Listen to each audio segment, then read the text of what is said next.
Welcome back to the podcast. Today, guys, we got Joe Rocky. You're going to love him. He's a serial entrepreneur. He's going to teach you how to take your business and have it live, on forever without all you doing all the work. You don't have to be the guy that's the plate spinner and the bottle washer and the guy who's always making sure that the business is running.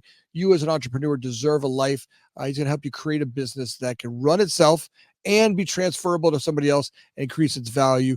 It's excited about having Joe on the podcast. Joe, welcome to the show. Well, thank you for having me. This is a tremendously important conversation that for every business owner out there, we're all engaged in this together. And, when we go through this and what you're going to learn through this conversation is that you can build a business that doesn't operate without you. B, that's not a bad thing. And C, it's the only way your kids would ever take it and or someone else will ever want it. So if you care about your employees and don't want them to die, you need to solve this problem. I'm not the only person who does it, but you do need to learn how to solve this problem. And I really hope that this information can help you do it. Yeah, most businesses die when the owner dies, right? Mm-hmm. It's pretty much, they're the key business person. Without them, the business dies. And that itself creates the flaw, right? My judgment is a lot of that has to do with the entrepreneurial spirit. There's a little bit of ego involved in it, a little bit of justification of who I am. Hey, by being an entrepreneur, I'm kind of showing you my value, and all that's correct. But there's also a way to live where you don't have to be. The business doesn't have to die with you. It doesn't have to be you centric in order for it to work. Yes, and let me hit on one of the big things you hit in there, because this can be a showstopper for those who are suffering from this issue right now. You are not your business. You are yourself as an identity. Your business is a revenue machine. I don't care what you sell, you're a revenue machine. There is a difference. And I think that starting point needs to be addressed up front.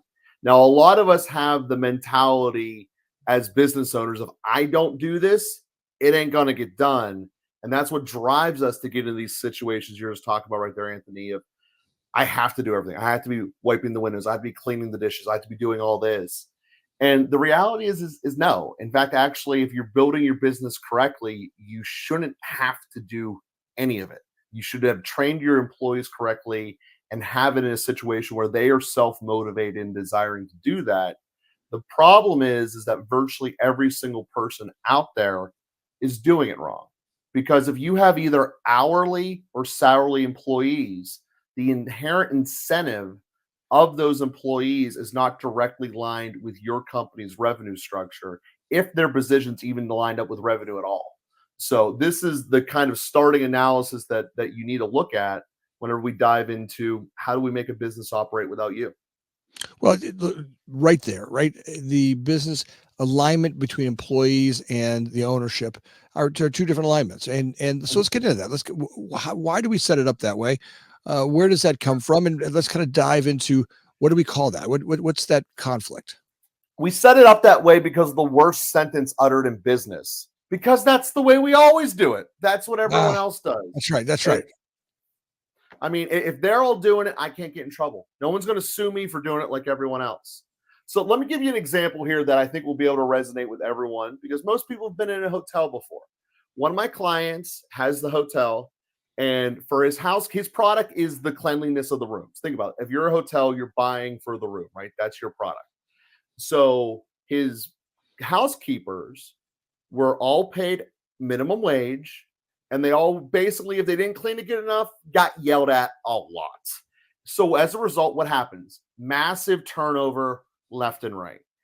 And that's obviously a problem that's making the business owner rip his hair out. How do I get these rooms clean without me having to do it, but at the same time getting people to want to stay? So we came in and we went through, and we do this with every position, but we identified the two most important things that this position needs to do in terms of housekeeping. That was, you have to make a really clean room and you have to have it done before check-in. That is the two most imperative things of this position. So what we did was said, we don't care when you clean this room. You can do it at midnight. You can do it at 2:55. As long as it's done before 3, we don't care. End of discussion. And then we created a pay scale based upon an A+ room pays this, a B pays this, C pays this, etc. We trained everyone how to do an A+ room so that you know what the top of the line is. And then we just let them go out. And what you see is this really cool transformation over a span of about 3 or 4 weeks. At first, you still had people coming in at the 6:30, scraping by. But after a couple of days, right after the first paycheck they received, they started having faith that I'm going to get paid the same amount whether I stay here all day or not. So then we started seeing people come here at 6 and getting done around 10. Like they were hauling through their rooms, doing it very effectively. And there were some people going still at the same old slow pace. And what eventually happened was those ones that were going at the same old slow pace were so ingrained with, I just got to get my hours, but I got to look like I'm working. So I go nice and slow. So it looks like I'm doing stuff. And they eventually left and they went to a different hotel to do that same game. But the people who ended up staying, they started arriving later and later and later. And I distinctly remember when I got the call from that owner, he's freaking out, screaming how I've ruined his hotel. I've ruined his entire business. This was a Friday getting ready for the weekend push because it was 8:30 and none of his housekeepers were there yet. I said, dude, relax. It's going to be okay. Chill out. Over the span of the next hour, they all arrived and they all had those rooms done by 1:30, 2 o'clock. And we sat back and looked at it and we looked at why. First thing that we did was we incentivized the employees to do two things: to get the rooms done on time, but at their pace. And we also gave them the power of cleaning the rooms however they choose to do so. So some of them still open up the old way, one door, clean it from door all the way to the window and everything in between. Some of them opened it up 4 doors at a time, did all the bathrooms, then all the bedrooms, all the vacuuming, etc. And what ended up happening was they created their own flow, their own innovation to get it better. And they didn't need a micromanaging boss. That stopped. The other part that stopped that gives them immense credit was the reason they started coming in later was they were now able to put their kids on the bus for school. And they were able to get home and get paid essentially the same amount, a little bit more, but basically the same amount, and get home when their kids got off the bus. But what they really got was an indirect raise because now they're not paying for that childcare anymore. And they got their family back and their emotion back because now they're able to be with them rather than trying to put a lunch on the table, run out the door, and then come back and see them at the end of the day after the kids are doing something else. So this is just one position. I choose it very intentionally because for most of us, the housekeepers are the bottom of the barrel. And we can figure out how to do an incentive package for a C-suite employee. But what I'm here to tell you is you need to do this for every single employee throughout your entity. And that is how you get people lined up. And then the other caveat is, it's coming from someone who's deep in the Sandler, you need to line up their personalities with the position. So to do this from someone who's not in the Sandler world, most of us know an introvert and an extrovert. And like, you can tell that. You don't want to put an extrovert task and an introvert task in the same position because it's oil and water and it's just not going to work. So these are the kind of things that, like I said, you need to do with your business that we at Elite Business Conversations help guide people through because you get such a difference. Now that business owner loves owning his business. Now his kids are going to take it one day rather than seeing every time dad talks about work, he's ripping his hair out. He's angry. He just starts chugging beers to get over it. Now he's actually happy. He likes talking about his hotel. It's awesome. Well, now your kids want that business. Now your employees don't lose their jobs. Well, I mean, the changing of the worldview, right, or your own view, my judgment is that most entrepreneurs can't even see that they can't see how to do this. By the way, I've been there. I'm a serial entrepreneur. There's certainly been times when I can't see it, right? And sometimes you're so close to the fire, your belief about how things have to be, the attachment to how things are, how they've always been. There's an attachment to that. There's maybe a gravity or a ground level, and changing that up, letting go of that view or that way of being takes a little bit from down inside your belly a little bit, right? It's going to pushes you a little bit, but ultimately we all know that something has to do. It's unsustainable to be an entrepreneur and carry all that weight forever. Now, that's 100% true. Yeah. I'm making those changes take a little bit of challenge, right? So I'm going to have to, to let go of one and not have the other one completely figured out. That morning when he's sitting there going, "Oh, you see, I told you so. This is gonna ruin my business." That letting go of that in that moment feels devastating. I've Hmm. been there where I've had a business coach who comes in and has me do something that I felt a visceral effect to changing. Like she locked me in my office and said, "You can't go out and talk to employees." Like, Hmm. what? Like there was like a, but if I'm not there, what's going to happen? They're going to all fall apart. The world's going to end. I mean, there was in my brain, it felt like gravity. Hmm. You're 100% right. That is a very important thing that coach did for you to make you observe, uh, whether it be directly in the building or away from the building, that life will go on without you. And from a structural standpoint, you have to do your stress test of that. But to where you started your lead up there is that we get so ingrained in our business that we can't see the outside of it. What normally happens with virtually every business is that it starts off wanting to do A, B, and C, whatever that is in your world. But eventually, over time, the tree kind of grows and morphs and goes in different directions. The next thing we know, now we're doing A through H. But the problem is that no one has any idea how to do F, and we barely try to do D.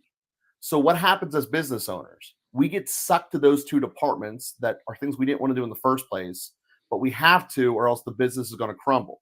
Or we punt on it. We make one of our employees do it that they weren't hired or want to do it. And now their morale is falling through the floor. See, it really comes back to the way that you deal with your employees, whether you've hired them yet or not, and how you view them and how you incentivize them and empower them. What you described there of having that visceral reaction of, if I'm not here to take care of them, it's going to implode. That's a failure as you as a business owner in the relationship you have with your employees. Because the other part you have to realize is what you're actually transferring when you give your business to someone else is not the people per se, it's the way in which they are hired. So it's I only have the greatest marketing team ever because they like being around me as an individual, or I pay them through the roof and they're never going to get a better deal anywhere else. That's an option. That's right. That's right. Another option is I give them freedom, power, and authority, and they are incentivized for the results. So I want to hit on one last thing. I don't want to cut you off either here, Anthony. Is that every machine, as I said, it's a revenue machine, has three basic parts: marketing, sales, and product. No personality type out there can do all three. At best, you can do one and a half. You need to do all three, which essentially says at the end of the day, you need help by definition. Just when do you want to accept it, and how long do you want to burn out yourself and the relationships around you before you do? So now we get to entrepreneurs and we get that, right? Like we get that I'm exhausted. I can't spin any more plates. This endless hour walking around trying to spin all the plates in a business. If you're, every entrepreneur knows that feeling, and it's the Mhm. exhaustion of that feeling and the frustration that comes with that. And my judgment is when you're there, that creates tired, and tired starts to shorten up or close that window of visibility to other options, right? You start to Mhm. close you can't see the billions of opportunities that you could have to change a way of being. So now they come to a coach like you. Now they look, I need you, Joe. I'm going to have you come on board. I'm ready to start training. Let's start about where do we start with training? What's the first place we're going to look at, and how do we start to structure our relationship? I want them to kind of see what happens when they bring Joe on board. Absolutely. So the first thing we're going to do is we're going to break down the business owner's relationship with the business. So that's the first thought. That relationship that you have with your business is the rain that has been nourishing this field. So let's figure out what it is and what it is that's going on with it. So we have a starting point. The next thing we're going to do is go through your version of your A to H. And we're going to see what is it that your clients expect from you and what is it you actually do. See if there's any gaps from there. Then we're going to go through, after determining all the actions that need to be done for your clients, we're going to look at what are you actually doing. And this is the thing that puts a lot of stress on companies that can eventually lead to this issue is that you take your average 25-man company. You typically have about 5 people doing something completely outside of revenue: bookkeeping, audits, IT, stuff of that nature. then you typically have about 5 managers.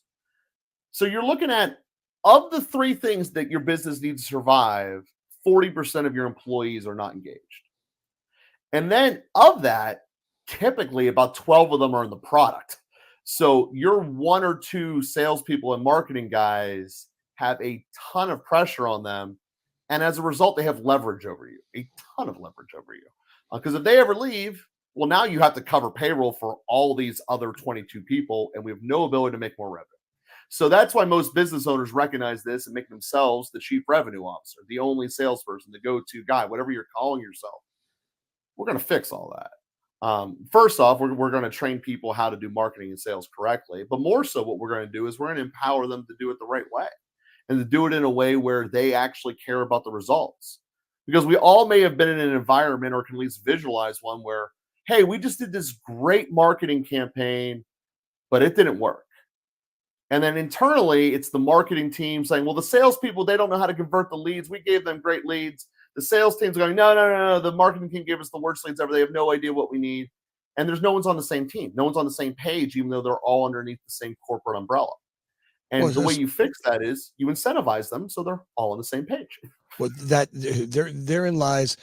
Now, look, you walk in an organization; they're already set up in one way. They're not motivated by that direct incentive to revenue. Now, how do you go back and change them? Right? I mean, you're gonna ruffle some feathers here, Joe. Yeah, that happens. I'm telling you that right now. This is part of why when I said in the beginning, your business is not the people; it's the package in which they choose to operate. It is the way in which they are essentially governed by your company and the way that you do that. Yeah, I mean, you're going to get people, just as I used from the hotel example, that want to do it the same old way they did. They just want to show and punch the clock, and what their results are, they don't care about. Those people end up leaving, and you end up having better employees.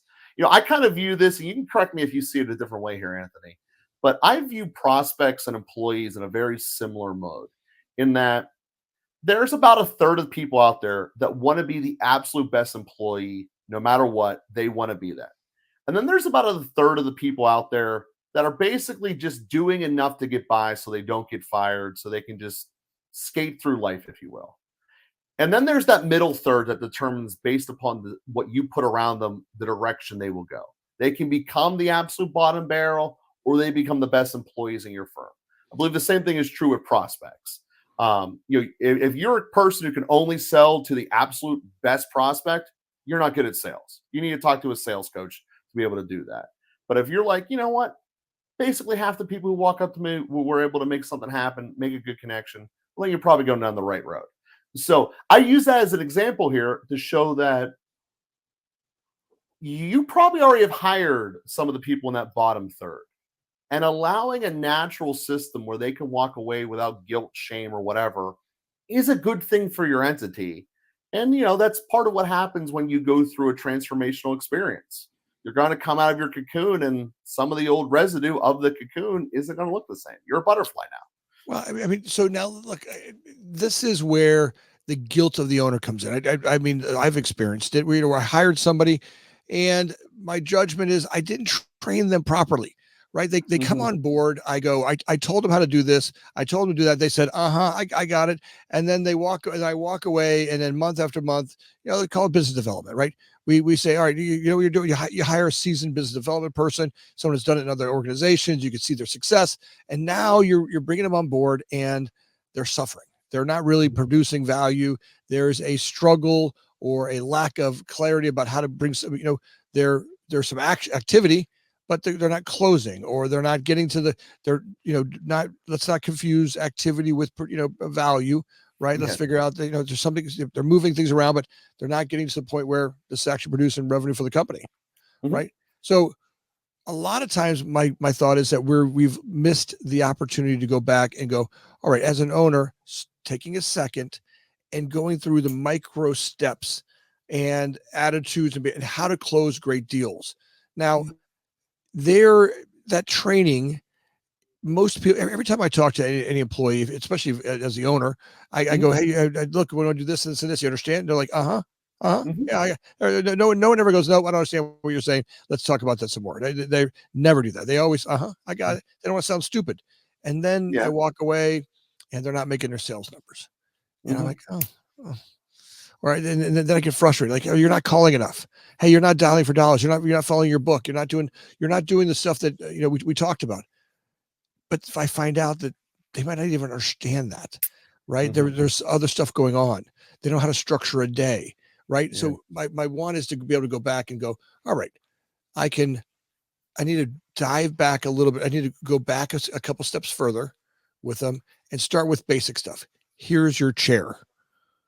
Here, this is where you sit, right? And here's Yeah, when you yeah. start in the morning, right? Mhm. And my judgment is, I want to get really, really down to micro steps with them, and then and then we build them back up from there, and giving them a great workbook to work from. Yeah, you're starting with an already assumption that I don't know, 90+% of businesses have already stepped off and not done. You already know what your system is. Um, and that is in a minority. Most people are just going through their business on a day-to-day life, just hoping that yesterday was the right answer because it's what we're going to do today.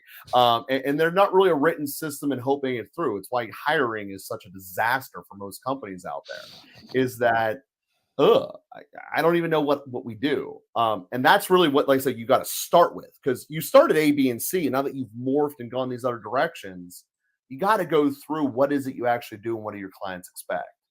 And then in this age, I see no reason why it doesn't happen all the time. I know it's not common. There should be video training for everything. I don't know, you need to get as granular as this is your seat, but there should be video training for your position here, saying it's a direct outreach call or a salesperson. That's essentially what you described right there. You need to outreach this many people, and then based upon your conversions, you're going to get paid X%, the commission. So from the standpoint is there should be a video for, first off, how do we get the list? How do we know who to call? How do we acquire that information? First, there needs to be a video on that. Then there needs to be a video on how to prepare yourself mentally and emotionally to do that. You should have a number of different ways of attacking that problem. Before we started this podcast, we did a meditation drill that is one of the great things you should teach your employees. I have for all my clients one of them a day of various applications, but essentially one of those a day, so their mental, psyche, and emotional well-being is improved every single day. Even if they come in and they strike out across the board in whatever their tasks are, and their paycheck is going to be lower than last week because of it, they are still improving mentally and emotionally, which is how you really truly invest in your people. And it creates intense loyalty. It really does. So, but to answer your question before, how do you keep them driven? Well, we figure out which metric is actually the one that matters. Making the calls, yeah, that matters if you're doing, let me say this wrong. Making the calls is not what matters in that equation. What matters in your specific example is closing the revenue. So there's two ways you can get to that answer. I can either get really, really good at my closing ratio, so I don't need to call as many people, or my closing ratio continue to be poor and I need to call the entire phone book. Both answers work because it's just a multiplication equation. So as the business owner, a lot of people are in bed with, you know what? I wasn't able to ever do the closing. I had to call 300 people a week, and that's the only way I was going to get by. So that's what all my people are going to do. So guess what? People who are good at actually closing, the part that you weren't, they ain't going to deal with that. Like no, I learned how to close good so I don't have to do this cold. That was my incentive. If I close better, I didn't have to do as much cold calling. So I learned how to do it. And now you're forcing this down my throat.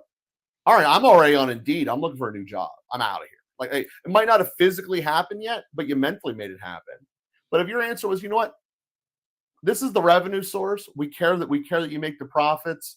We'll train you on both ways, how to do the calling and how to do the actual delivery and closing better. And we'll let you choose the direction you want to be better at, because you're going to have a natural desire of one or the other. And let's just go down the road that you're best at.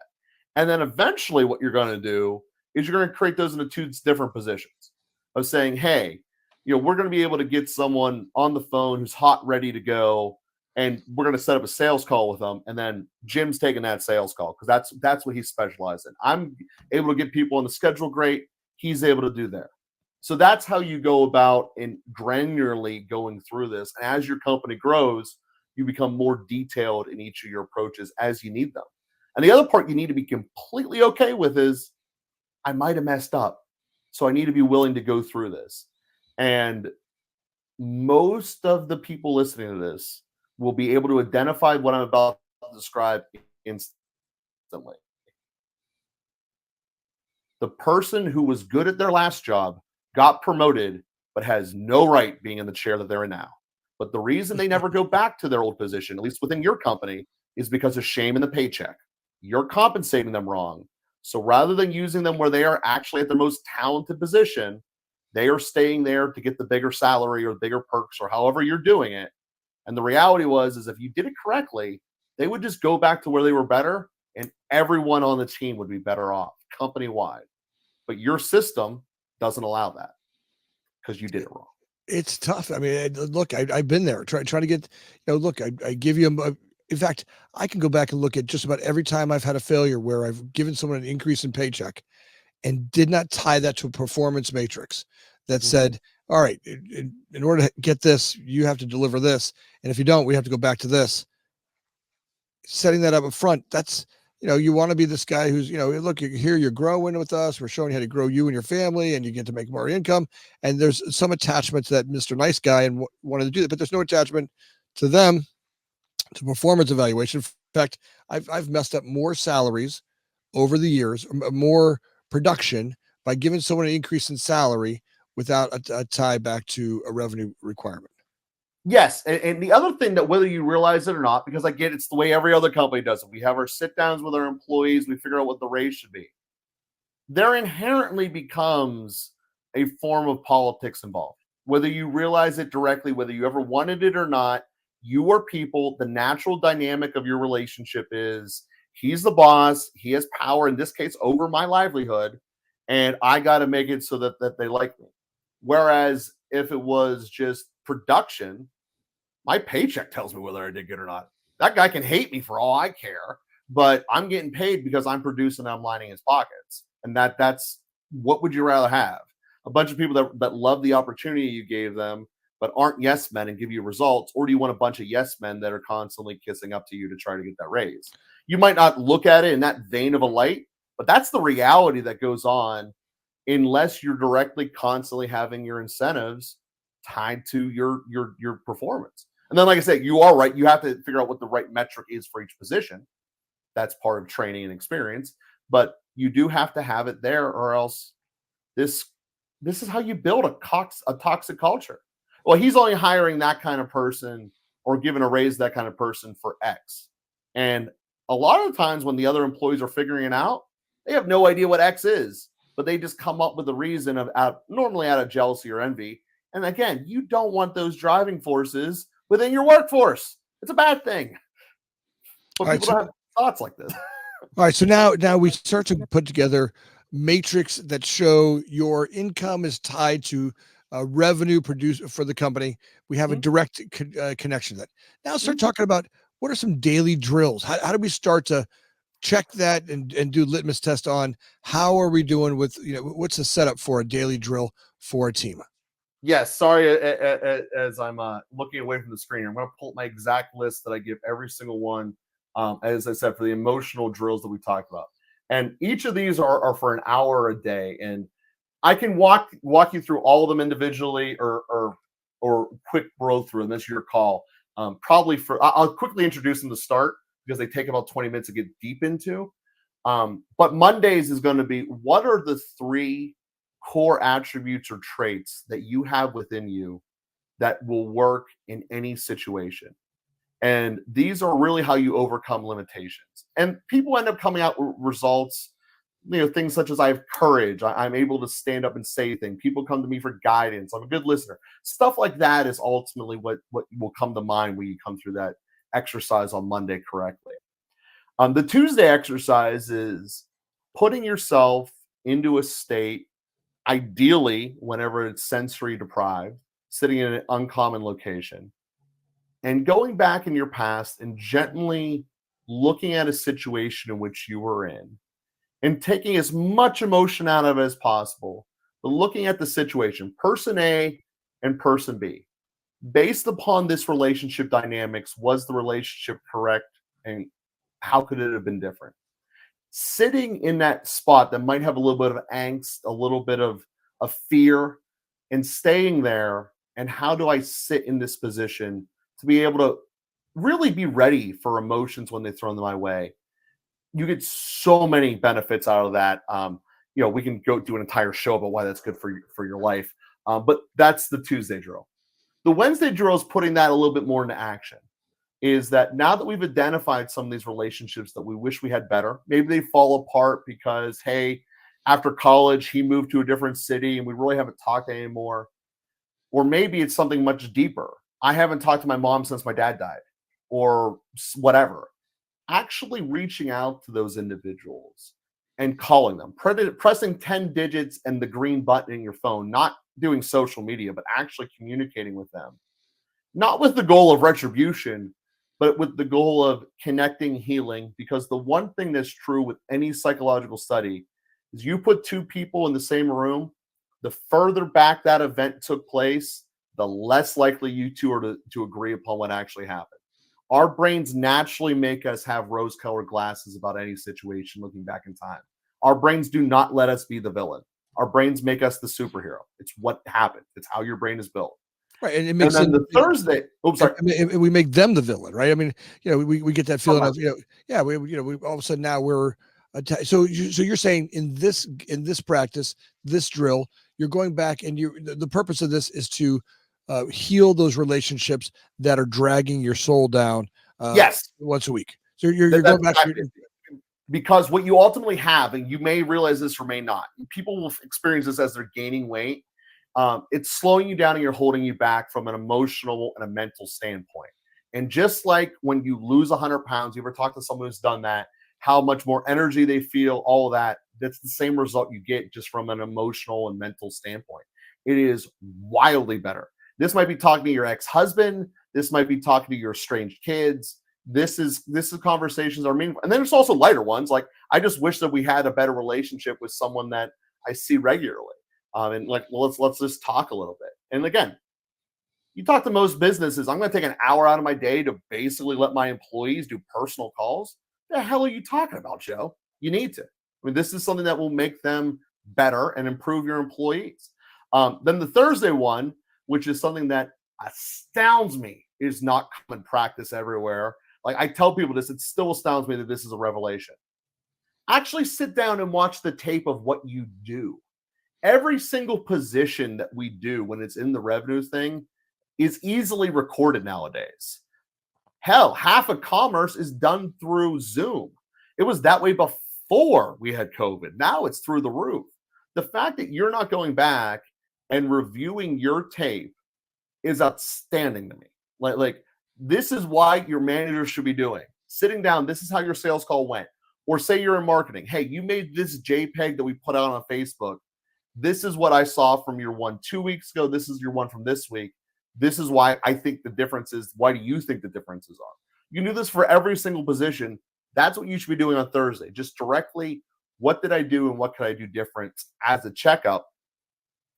And then Friday is probably the one that I think is the most powerful of all of them. I saved it for last intentionally because it leads you into a great weekend. And that is, you may have heard the concept of journaling, where it's basically write down what's going on in my life and expect it to there. But the reality is that most people, when they're told to write down their feelings, their thoughts, what they went through, whether it's a structured template or not, don't really do it once things return to an acceptable level. They just stop. That's right. So what we came up with was, well, how could we fix that problem? And this is the answer we give, and this actually has a retention rate that's through the roof. Someone that you care about in your life who's younger than graduating high school or college. I don't care how old they are. They can be a newborn, they can be 14, whatever. I want you to, once a week, and again, this person can vary each week, take out your voice memo app from whatever device you're on. You can do it inside a computer on Windows. You can do it inside every cell phone in the world. And I want you to record a message to that person for either the day they graduate high school or the day they graduate college. Either one, it doesn't matter. The point being You're going to talk to them when they are that age, but about the events that are happening today. So, you know what? The reason when you were 14 and you brought that guy home that me and your mom freaked out was this. We couldn't tell you this as a 14-year-old because you wouldn't get it. But now that you're older and an adult, you can. And the reason this trick works is that you're still getting all the same benefits of journaling because you're looking at facts, you're looking at it from a third person's perspective, and you're communicating what you are feeling. So you're getting all the positive sides, but you're doing it now for someone you already care and love about. Maybe it's a grandkid, and you're saying, hey, this is something you're going to have. And then the day they do graduate from either college or high school, you hand them a USB with this playlist. And now that child has gotten information that they wish they would have had at the time, but their brain wasn't capable of having, about, hey, this is how dad, mom, grandma felt about me when I was this age. Nice. You also are hearing it from the voice of the dad that was that age. So when I hear dad now, he sounds like he's, I don't know, 60. But when he's in this video, whenever I'm a newborn, he's 40. So there's so much impact that goes into this. You will do it. And then most of us, and this is what really drove me to starting this, say, oh my God, I wish my parents would have done that for me. I wish someone would have had that for me so that I would have had something to lean on. Because not every single one of the conversations you're going to do on a weekly basis is going to be something serious. Sometimes it will, sometimes it won't. But it'll be a deeper relationship you have with them. And also, because you're kind of looking at the future, you'll be able to guide the relationship you have with them better today, which is also why we do this exercise on Friday, because in most cases, you're about to spend some time with these people over the weekend. So that's the 5 exercises in a real quick breakdown. That, again, I can dive into any of them in greater detail if you want, but that's what we do with people. And this all goes back to what I said before. Investing in your clients emotionally and mentally, this is stuff they can all do without the scariness of talking to a psychiatrist or anything like that. There's no stigma here. It's making a phone call. It's leaving a voice message. It's thinking about something back in the day. It's all things we can do. Joe Rocky, look, when we do these kind of things, I got to tell you, it's that work on the soul of the entrepreneur. As much as we work on the business, I think it's important to work on the individual. As the entrepreneur, when I do this personal work, right, and then I do the same thing with my employees, and they get to do their personal work, right? If I make their lives better, they make my company better, right? They together. We develop. If we grow the employees, we grow ourselves, we grow our employees, the business grows. Now, I think that's a lot of where we're at. When the idea of growing a company, look, it's an idea, right? To grow the company is great. In between the two of those is very chaotic. When I carry a lot of personal crap with me, it makes that chaos in between unmanageable. As I work on the chaos of my own individual self, to deal with the chaos in a business becomes a lot easier. Again, the opportunities for developing the solutions that solve the business chaos open up, right? I get to bring way more ideas to every one of the problems we have in the business.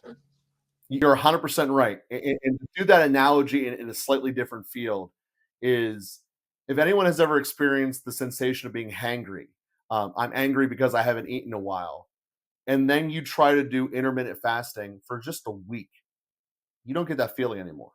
It's like, in fact, actually, you look at people like, dude, get over it. Like I haven't eaten in literally, I once a year I go 100 hours without eating. I do it every single year intentionally.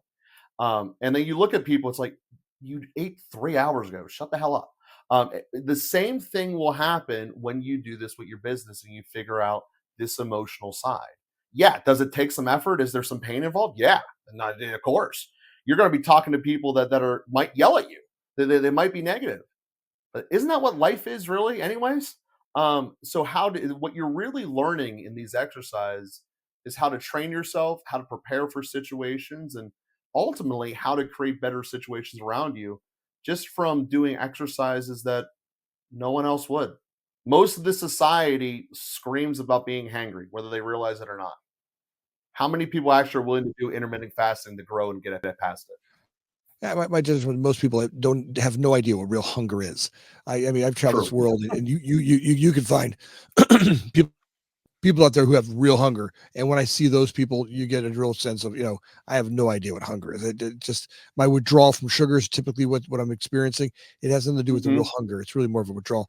Joe, I got to tell you something. It's amazing having you on. I want to have more of a series with you. You've done some great work here. If people want to get you as a coach for them or their business, or just personally, they want to bring you on as a coach, what's the best way for them to catch up with you?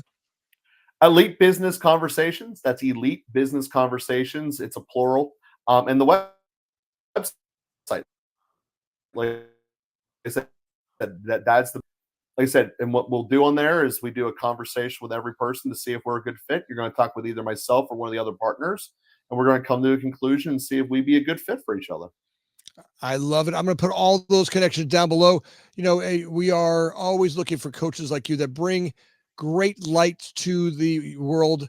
Yeah, I mean, look, your way of seeing it and helping the entrepreneur through this vast wasteland of self propulsion that really will drive them insane. Really bring in a vision where they can see a way of being the only one that drives the ship and really creating value there.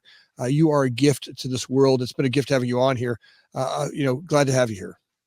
Well, I thank you for that, Anthony. And is there any moment in the things we discussed that particularly stood out to you, being the first person who heard this conversation? I can tell you, I loved all of it. I love the idea of the work on the human.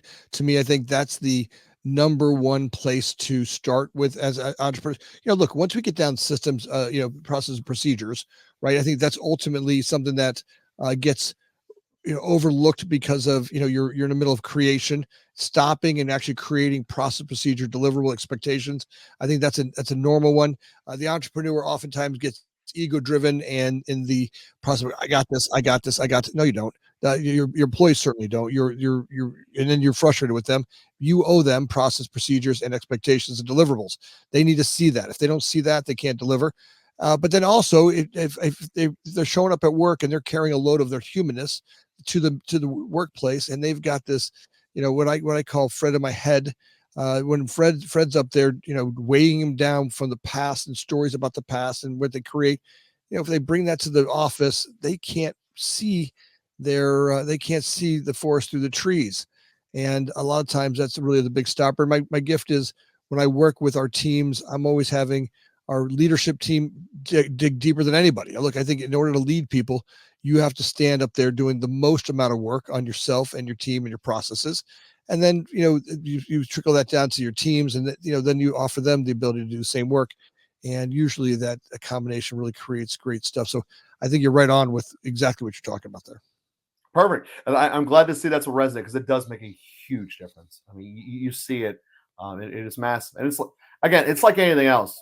You got to put the effort in to get the results. I mean, that's just the fact of life. This isn't just, oh, I get to sit here in the corner. I'm going to fall asleep rather than actually doing the exercise. It's you're going to get what you put out of it. That's what life is. It's like kind of the secret of life. If you're not putting anything, you're going to hate your life. But if you're putting everything you have into it, it's then just a direction of how do I focus this to be more better. But you will much, much more improve your life. So But yes. but it's as much the entrepreneur, the ego of the entrepreneur, at least for me. If Mhm. I'm use myself as my own example, having that thought, I got. I mean, while you're entrepreneurs, you believe you got this. I can do this. Yeah. But being able to step back and go, hey, having a coach like you come on board and see my blind spots and help me bounce ideas that I can't see myself. If I were to give everybody a gift, all of our listeners, all of our entrepreneurs that listen to here, we get a couple thousand people every week who download this podcast, and they're always looking for the solution how to develop their businesses. And my gift to all of them is to say, look, be vulnerable and enough to bring coaches on that will test and have them, and have them check their own thought processes, because sometimes I Mhm. can't see what I can't see, and every coach is a little bit different. So that's why I say pick from the Sure. the vastness of coaches that are out there. They're like singers. Find someone that resonates with you, That's and exactly right. yeah, And, let me just give one thing that even before you take that step of actually calling up the coach and interviewing if that's who you want to hire, just go through your entire week and just ask, why do we do this? Why do we do this? And if you have a valid, legitimate reason, awesome, keep doing it. But if the answer is, I don't know, or it's the way we've always done it, or it doesn't really add up when you start thinking about it, that's really where you need to press into. You need to find a coach that specializes in that department. It will make your life so much better. And also will realize, like, hey, maybe you're able to figure out the answer. Maybe the answer is like, hey, it's because Barb used to do this amazing. She did it, but when she retired, the new guy wasn't able to do this. We never really like figured out how to replicate Barb's sauce. But now that I think about it, we just got to do this. Well, cool. You Yeah, came up with a solution, made your company better. yeah. It's a challenging exercise, but look at every single thing you do from outside lens and just ask why. That tends to be the best answer. Why do we do this? And be If you willing don't to push. if you don't cut so hard that you have to add back in 10% of what you cut, you're not cutting hard enough, right? By the way, I stole it from Elon Musk. It's a genius idea, right? If you're not going through your process procedures and you're cutting them out, going, all right, why am I doing it this way? Stop, cut it back, and to the point where you have to add stuff back in. You're not cutting enough. Joe, it's been amazing having you on. I will make sure the audience will have a way to get there. Audience, hey guys, you guys made it to the end of this podcast like you always do, and it always amazes me. We get a couple thousand people every week who download and get to the end of our podcast, but 47% of you are not subscribers yet. It always blows me away. So if you could take a second right now and like and subscribe, I've got our podcast team and the guests we bring on, like Joe. Getting those numbers up. It really does a great job of helping us attract better podcast guests like Joe, and it's fun to have that. So if you could take a second right now and like and subscribe, hit that little bell down there. It means the world to us. All the people in the background, Connor and Joe, and all the people that put the production on for this podcast. They do a lot of hard work every day, and those subscriptions mean the world to all of us. So if you could do that now, I'd be grateful. And as always, thank you for listening.